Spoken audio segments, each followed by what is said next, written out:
अस्सलाम वालेकुम। आप देख रहे हैं मेरा YouTube channel MCM study with ज़मीन मान। आज आपको स्क्रीन पे नज़र आ रहा है, आज का टॉपिक जो है वो एसिड बेस कंसेप्ट्स हैं।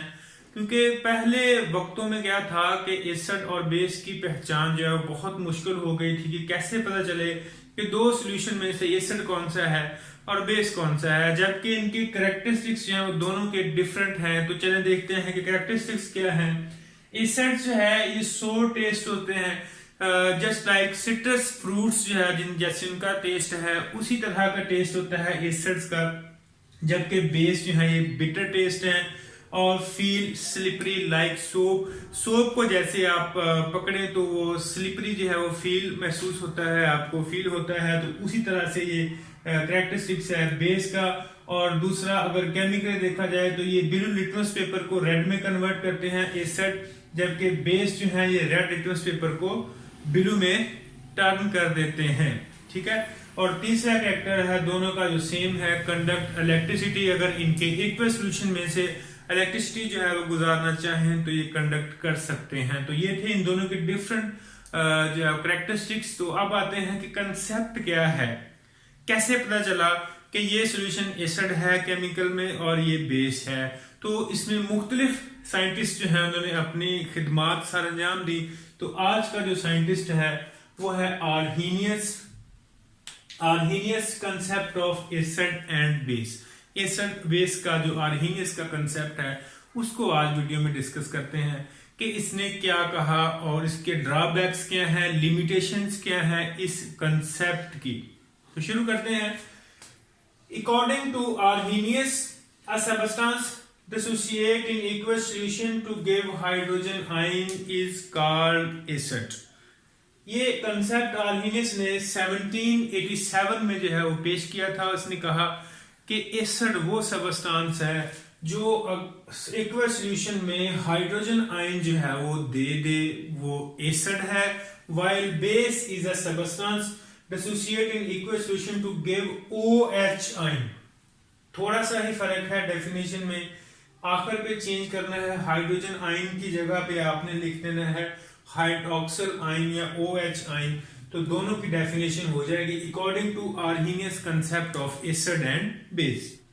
अब इसकी एग्जांपल को देखते हैं कि मिसाल के तौर पर HCl जब ये एक्वस सॉल्यूशन में डिसॉल्व होगा और वहां पर डिसोसिएट होगा तो इससे क्या बनेगा, hydrogen ion plus chlorine ion.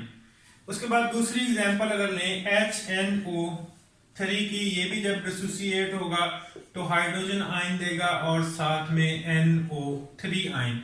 तीसरी एग्जांपल है एसिटिक एसिड CH3COOH, जब ये डिसोसिएट होगा तो ये भी क्या करेगा, हाइड्रोजन आयन जो है वो देगा प्लस CH3CO नेगेटिव।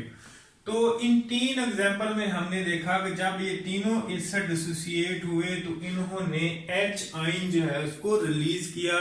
तो यही कंसेप्ट है आर्हीनियस का, a substance on dissociation give hydrogen ion, जो हाइड्रोजन आयन दे सबस्टांस वो एसिड है। जबकि अगर हम एग्जांपल की बात करें बेस की, तो बेस में क्या है NaOH, जब ये डिसोसिएट होगा तो ये क्या देगा, ये OH आयन देगा।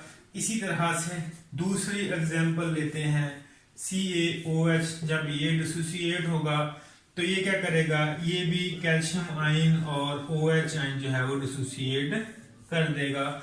तो it mean according to this concept the substance which give hydrogen ion on dissociation called acid, while on dissociation gave hydroxyl ion called base। तो ये था कंसेप्ट आर्हीनियस का कि जो डिसोसिएशन पे पानी में हल होने के बाद, एक्वस सॉल्यूशन में हल होने के बाद हाइड्रोजन आयन दे वो एसिड है, जो OH आयन दे वो बेस है। तो ये इसने पेश किया, लेकिन इसमें लिमिटेशंस यानी जिन्हें ड्रॉबैक कह लें, गलतियां कह लें, थोड़ी सी इसमें लिमिटेशंस हैं। तो ये मैंने लिखी हुई हैं दो, कौन कौन सी हैं। फर्स्ट ऑफ ऑल क्या है कि किसी भी सबस्टांस को चेक करना हो कि वो एसिड है या बेस है तो उसके लिए हमें रिक्वायर्ड है एक्वस सॉल्यूशन।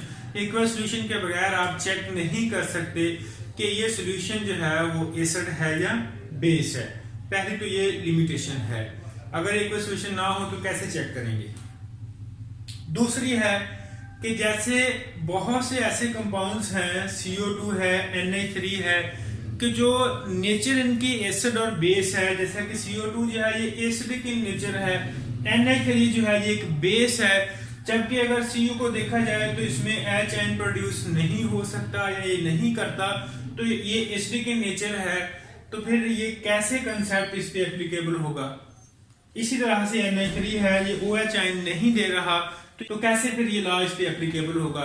इस पे एप्लीकेबल ही नहीं है, क्योंकि इस लॉ के मुताबिक कि जो OH आयन दे वही बेस है, जो H आयन दे वही एसिड है, जबकि ये ऐसे कंपाउंड बहुत से हैं, मैंने 2 एग्जांपल लिखी हैं कि ये एसिड है और बेस है, ये एसिड है ये बेस है, लेकिन ये H आयन भी नहीं दे रहा, ये OH आयन भी नहीं दे रहा, तो इस लॉ के मुताबिक जो है ये कंपाउंड एसिड और बेस नहीं है, लेकिन नेचुरली जो है ये एसिड है और ये बेस है। ठीक है, तो ये 2 लिमिटेशन थी इस कंसेप्ट की। ठीक है, उम्मीद करता हूं आपको समझ आ गई है। फिर भी कोई भी प्रॉब्लम है कमेंट सेक्शन में आप लिख सकते हैं। Thank you so much for watching this. Allah Hafiz.